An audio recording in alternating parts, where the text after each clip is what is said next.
बिस्मिल्लाहिर्रहमानिर्रहीम। वर्कर्स की आवाज़ खालिद भट्ट के साथ मैं मोहम्मद उस्मान यूसुफ और मेरे साथ रेलवे वर्कर यूनियन CBA के मरकज़ी जनरल सेक्रेटरी खालिद भट्ट साहब भी मौजूद हैं, जिनका तल्लक नज़रियाती ग्रुप से है। मेरा तल्लक भी नज़रियाती ग्रुप से है, आप बखूबी लोग जानते हैं। तो मसाइल तो बहुत ज़्यादा हैं, लेकिन इस वक्त जो सबसे बड़ा मसला है, रिसेंटली आपने देखा कि पेंशन पर किस तरह कट लगाया जा रहा है। तो मज़दूर जो हैं, वर्कर जो हैं, और इसके साथ साथ पूरे पाकिस्तान के अंदर सरकारी मुलाज़मीन का कत्लेआम, मुआशी कत्लेआम करने के लिए एक बहुत बड़ा मनसूबा बनाया गया है। तो सारे मुलाज़मीन ही इससे मुतासर होंगे, लेकिन मैं समझता हूँ कि पाकिस्तान रेलवे के जो मुलाज़मीन हैं वो सबसे ज़्यादा इन चीज़ों से मुतासर होंगे, क्योंकि शुरू दिन से ही रेलवे मुलाज़मीन के साथ जो है वो सतीली माँ जैसा ही सलूक किया जा रहा है। और अगर रेलवे की बात की जाए तो इसमें जो TLA मुलाज़मीन हैं वो सबसे ज़्यादा मुतासर होंगे, क्योंकि उनकी सैलरियों का भी मसला है, उनकी कन्फर्मेशन का भी मसला है। आए दिन हम सुनते रहते हैं कि किसी को नौकरी से निकाला जा रहा है। ये सारे मसाइल पर हम आज बातचीत करेंगे। तो भट्ट साहब, TLA मुलाज़मीन और रेलवे क्या मुस्तकबिल है? जी, बिस्मिल्लाहिर्रहमानिर्रहीम। जनाब उस्मान यूसुफ साहब, बहुत शुक्रिया, आपने इंट्रोडक्शन भी करवाया। सबसे पहली बात यह है कि आज रेलवे का मज़दूर इतना कसम पुरसी का शिकार क्यों है, क्या वजह है? कभी हम इसकी बैकग्राउंड में गए हैं, ज़रूरत महसूस की है? उसकी सिर्फ एक ही वजह है। ठीक है, इंतज़ामिया जो है वो नारवा सलूक रखे हुए है, हुकूमत भी है, हुकूमत वक्त भी है, वो भी नारवा सलूक रखे हुए है, लेकिन इसके साथ साथ इसका ज़िम्मेदार कोई और भी है। वो ज़िम्मेदार हमारी यूनियन के जो मरकज़ी नाम नहाद लीडरान हैं वो हैं। उन्होंने इसके ऊपर किसी किस्म की कोई आवाज़ नहीं उठाई। आप ये देखें कि आलम ये है कि TLA की सैलरी जो कि जून में अनाउंस हुई है और आज जनवरी आ गया है, 7 माह गुजर चुके हैं, TLA की सैलरी का कोई अता पता ही नहीं है। हमने भी एफर्ट किया, हम गए हैं, पता किया, और हमने उसको इस लेवल पे ले गए हैं कि हमने उनका डिफरेंस भी बनवा दिया है। और इंशाअल्लाह ताला मुझे पूरी उम्मीद है कि इस तनख्वाह पे उनके 37,000 वाला मामला इस महीने में वो भी हल हो जाएगा। लेकिन क्या इसके ऊपर कोई एक संजीदा आवाज़ नहीं उठनी चाहिए थी? खाली उठनी चाहिए। खाली TLA का इशू नहीं है, टाइम स्केल प्रमोशन है, अपग्रेडेशन है। अपग्रेडेशन आप देख लें, 2 साल हो गए हैं। जनवरी 2023 में मेरा ख्याल है ये जो थी ना नाफिज हुई थी, और उसके बाद 24 भी गया और 25 आ गया। 2 साल हो चुके हैं, इस पर कोई एक संजीदा आवाज़ उठी ना हमारे मरकज़ी सदर मियाँ खालिद साहब की तरफ से, ना जनरल सेक्रेटरी राना मासूम साहब की तरफ से। ये भी उतने ही जिम्मेदार हैं जितनी हुकूमत वक्त हमारे ऊपर जो है माशी कत्ल कर रही है, ये भी उसी में उनके साथ हैं। हम इनको इससे जो है ना मुबर्रा नहीं कर सकते। लिहाजा हमें ये सोचना चाहिए कि हमें अपने गिरेमान में भी हमें झांकना चाहिए कि हमने क्या किया है। हमने तो अपने कहीं जितनी एफर्ट हो सकती है हम करते हैं, उसको यूनिट लेवल पे भी कर रहे थे, उसको मरकज़ तक अपनी आवाज़ ही पहुंचा रहे थे, बारहा मीटिंग भी की है, लेकिन मामला तो आपके सामने है। जब तक ऐसे जो लोग हैं वो हमारे ऊपर मुसल्लत रहेंगे, क्या वो यूनियन उस तरीके से तरक्की करेगी? क्या यूनियन उस तरीके से परवान चढ़ेगी? कभी भी नहीं। भट्ट साहब, आप बात कर रहे हैं कि राना मासूम साहब और मियाँ खालिद साहब जो हैं वो भी कसूरवार हैं। तो मैं तो ये समझता हूँ कि जिस चोर दरवाजे से, जिस 2 नंबरी से बेआईनी और बेकानूनी तरीके से वो आना चाह रहे हैं, फिर वो काम क्या करेंगे? मैं तो नहीं समझता कि वो किसी काम करने के काबिल हैं। जी, आपने बिल्कुल दुरुस्त फरमाया।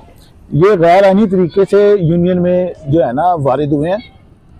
ठीक है, पहले जब तक ये हाजिर सर्विस थे, जिस तरह भी अपनी चेंज वगैरह या इलेक्शन के थ्रू प्रोसेस करके अपना आ जाते थे। लेकिन आपको मैं मज़े की एक बात बता दूं कि 2023 में इन्होंने जो चेंज जमा करवाई है उसमें हमारे मरकज़ी सदर जनाब मियाँ खालिद साहब 25% कोटा तो लेने के लिए बहुत उन्होंने शौक से भी में दाखिल हुए, लेकिन उन्होंने उसके लिए अपना सर्टिफिकेट क्या दिया है? जाहिर है सर्टिफिकेट को देखना भी बड़ा ज़रूरी है।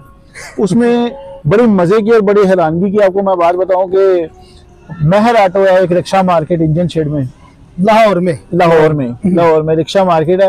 वो तकरीबन कोई 6x7 की दुकान है, एक 6x7 की दुकान है, और वहाँ पे बहुत नामी गिरामी जो है ना वो सेल ऑफिसर और सेलमैन काम कर रहे हैं, जिसमें सेल ऑफिसर जो है वो मियाँ खालिद साहब हैं।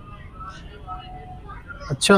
और वो 30,000 रुपये सैलरी पे 2 साल से वहाँ पे काम कर रहे हैं। जो उन्होंने सर्टिफिकेट NIRC में जमा करवाया कि मैं बहुत बड़ा तीसमार खान हूँ, मैं सेल ऑफिसर हूँ, 30,000 रुपये में मैं काम कर रहा हूँ। अब मुझे ये बताएं कि जो एक रक्षे की दुकान पे काम करने वाला बंदा, वो आपने पाकिस्तान के सबसे बड़े अदारे और पाकिस्तान की सबसे बड़ी यूनियन का सदर बन के बैठ गया है। ओ भाई, रक्षे बेचने वाला बंदा यूनियन का सदर बन के यूनियन को क्या चलाएगा? उसकी सोच भी मैं कहता हूँ कि रक्षे जितनी होगी। जी बिल्कुल ऐसी है। मैं यही बात आपको, इसको जरा मैं थोड़ा सा आपको कंटिन्यूटी में ले आऊँ कि जो हमारे जो नायब सदर हैं सखी खान साहब, वो भी उसी महर ऑटो का ही हिस्सा है। कागजात जो कागजात NIRC में जमा कराए गए हैं, उसमें जो हमारे सखी खान साहब हैं वो 25,000 की सैलरी पे वहाँ पे 2 साल से काम कर रहे हैं बतौर सेलमैन।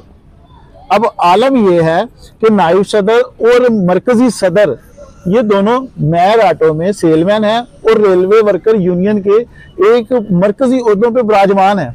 मुझे तो ये डर है उस्मान साहब कि अब जो इस दफ़ा ये चेंज जमा कराएंगे, उसमें मुझे लगता है कि महर ऑटो में इतनी जो है ना और भी सख्त है, वैकेंसी है वहाँ पे एक जो है रिक्शा पंचर लगाने वाले की, वहाँ पे मेरा ख्याल है कि वो राना मासूम साहब को वहाँ पे अपॉइंट करेंगे, क्योंकि पंचर वाली दुकान जो है महल ऑटो में पंचर का भी मामला है, वो रक्षा पंचर के लिए मेरे ख्याल है राना मासूम साहब अपॉइंट हो जाएंगे। वैसे तो वो 2 नंबर तरीके से और अपना रोब और अपने ओहदे का नाजायज फायदा उठाकर कॉन्ट्रैक्ट पे भर्ती हो चुके हैं।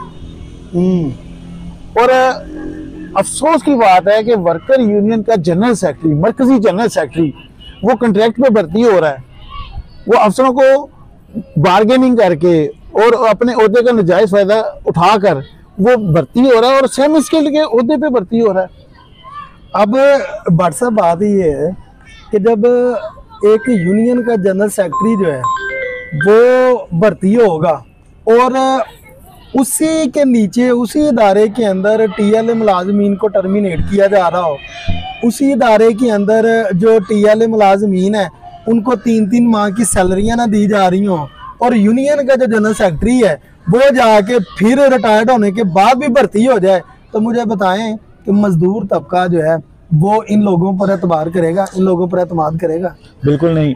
मैं ये राना इसी चीज़ को मैं आपको थोड़ा सा ज़रा एक्सप्लोर कर दूं कि यही मसूफ जो राना मासूम साहब हैं, इन्होंने जो राहत मिर्ज़ा साहब के साथ, आपको पता है इनकी प्रमोशन का मामला हुआ, ये गैर आईनी और गैर जमहूरी तरीके से और अपनी सीनियरिटी को पसे पुश डाल के ये प्रमोट होना चाहते थे, जिसमें राहत मिर्ज़ा साहब इनके रास्ते में दीवार बने और उस पर इन्होंने तमाम कौंसलों और मजदूरों को इकट्ठा करके एक अपना ऐसा पावर शो करके दिखाना चाहा कि मैं बहुत बड़ा तीसमार खान हूँ, तो मुझे आप भर्ती करवाएं, प्रमोट करवाएं।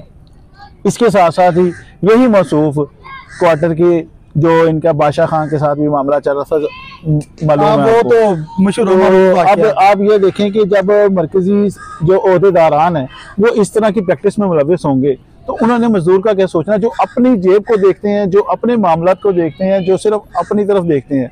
उनको सामने खड़ा रेल का मजदूर जो कसम पुरसी का शिकार है, जो मुफलिस हाल है इस वक्त, जिसकी सबसे बड़ी बात है जो पेंशन ग्रेजुटी जो उसके जिंदगी के आखिरी हिस्से में वो ही एक आसरा होता है, उस पर कट लग रहा है। और इनकी पुरअसरार जो है खामोशी, वो मुझे समझ नहीं आती कि उसकी क्या वजह है। जाहिर है इनको कोई तकलीफ नहीं होगी उस्मान साहब, वो इसलिए कि ये तो पेंशन ले चुके हैं, जो इनकी पेंशन फिक्स होनी थी वो हो चुकी है, जो इन्होंने ग्रेजुटी लेनी थी वो इन्होंने 6 माह में अपनी वसूल कर ली, जबकि दूसरे मुलाजिम अभी तक 3-3 साल से उसके इंतजार में है। तो अब आप मुझे बताएं कि फिर आप ये रेलवे की जो यूनियन है वो किस तरह प्रमाण चढ़ेगी, किस तरह मजदूर का जो है वो कोई पुरसाने हाल होगा? ये तो नामुमकिन है कि जब आपके जो यूनियन के मरकजी लीडरान है, मरकजी ओहदेदारान है, वो इस किस्म की जो है ना अनफेयर प्रैक्टिस में मुलव्वस हैं, तो ये तो नामुमकिन है कि वर्करों का कोई काम हो। अब एक और बड़ी ना इंटरेस्टिंग सी बात ये है कि 1 साल पहले रेफरेंडम हुआ, ठीक है, कुछ ही दिनों बाद 1 साल मुकम्मल हो जाएगा, और हमें ये भी सोचना पड़ेगा कि हम इस 1 साल के अंदर रेफरेंडम जीतने के बाद रेलवे वर्कर यूनियन का जो ग्राफ है वो बुलंद हुआ है या पहले से भी नीचे गिरा। और बिलाशुबा हर मजदूर की ज़ुबान पर सिर्फ एक ही बात है कि रेलवे वर्कर यूनियन रेफरेंडम तो जीती, लेकिन जिस मैंडेट के साथ वो रेफरेंडम जीते हैं उस मैंडेट के साथ उन्होंने काम नहीं किया, वर्करों की आवाज़ वो नहीं बने।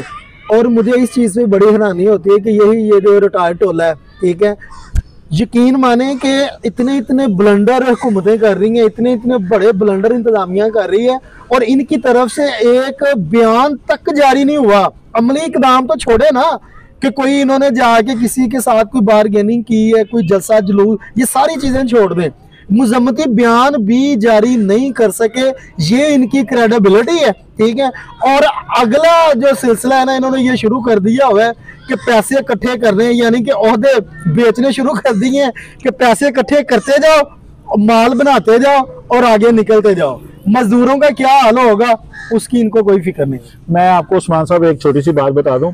आज माशाल्लाह तकरीबन 8 जनवरी है और 10 दिन बाद 1 साल मुकम्मल हो जाएगा रेफरेंडम का। जी बिल्कुल। इस 8 जनवरी में हमने अल्हम्दुलिल्लाह जो रेफरेंडम विन किया। इस 8 जनवरी के बाद मैं आपको सिर्फ 3 डेट्स बताना चाहता हूँ। 15 फरवरी, उसके बाद 25 जून और उसके बाद 27 जुलाई, 25 मई और 27 जुलाई, ये 3 डेट्स हैं। इन 3 डेट्स में हमने अपने यूनिट्स की मीटिंग बुलाई और इनको बुलाया, मरकजी अहदेदारों को बुलाया, और इनको तीनों डेट्स में हमने सिर्फ एक ही मुद्दा रखा कि हमारे टाइम स्केल प्रमोशन अपग्रेडेशन पे कोई आवाज़ उठाई जाए, कोई आगे मामला चलाए जाए। नहीं होता तो हम किसी स्ट्राइक की तरफ जाएं, हम कोई एहतजाज की तरफ जाएं। ठीक है, आपसे अगर बार्गेनिंग हो रही है लेकिन वो अफसर बार्गेनिंग वाली साइड पे नहीं आ रहे, तो हम फिर एहतजाज वाले साइड पे जाएं। लेकिन उसका नतीजा कुछ भी नहीं निकला। उसका नतीजा ये निकला कि फिर हमें मजबूर होके इनसे अलहदगी इख्तियार करके अपना एक अलग ग्रुप, नजरियाती ग्रुप बनाना पड़ा। और इंशाल्लाह ताला हमें आपसे जो है इस प्लेटफार्म के जरिए ये भी बता दें कि जो काम रुके हुए हैं हमने उसके ऊपर जो है संजीदगी से देखना शुरू कर दिया है। हमने उसके लिए इशफाक अहमद अब्बासी साहब जो एडवोकेट हैं, हमने उनके साथ मुशावरत भी शुरू कर दी है। जल्द हम इसके ऊपर कोई आपको ब्रेक थ्रू देंगे। लेकिन ये भी देखा जाए कि आज 1 साल हो गया रेफरेंडम में। मैं अपने दोस्त जो काउंसलर है, एग्जेक्टिव हैं, जो मियाँ साहब के साथ इस वक्त उनके साथ खड़े हैं, मैं उनको भी मुखातिब करूंगा, उनको भी कहूंगा कि यार 1 साल में कोई ऐसा बता दें जो मियाँ खालिद साहब ने, राना मासूम साहब ने, सकी खान साहब ने कोई तीर मारा हो, कोई मार्का सवाए एक के सैलरी के ऊपर एफर्ट की, वो भी हम यूनिट्स ने मुख्तलिफ तरीके से मुख्तलिफ स्ट्राइक डाउन किया, अपनी शॉप्स को बंद किया, यूनिट को बंद किया, उसके ऊपर उन्होंने अपने आप को कैश करवाया। जैसा कि भट्ट साहब ने आपके सामने ये बात भी खोल दी है कि रेलवे वर्कर यूनियन CBA नजरियाती ग्रुप बनाने का क्या मकसद है। वो सिर्फ एक ही मकसद है कि ये जो रिटायर्ड लोग यूनियन पर बराजमान है, ठीक है, कब्जा करके बैठे हुए हैं, इनके अंदर इतनी काबिलियत नहीं है कि रेलवे के जो मसाइल हैं उनको हल करवाने के लिए ये कोई अमली कदम उठा सकें। सिर्फ और सिर्फ हमने मज़दूरों को सामने रखते हुए, मज़दूरों के मसाइल को सामने देखते हुए नज़रियाती ग्रुप तश्कील दी है।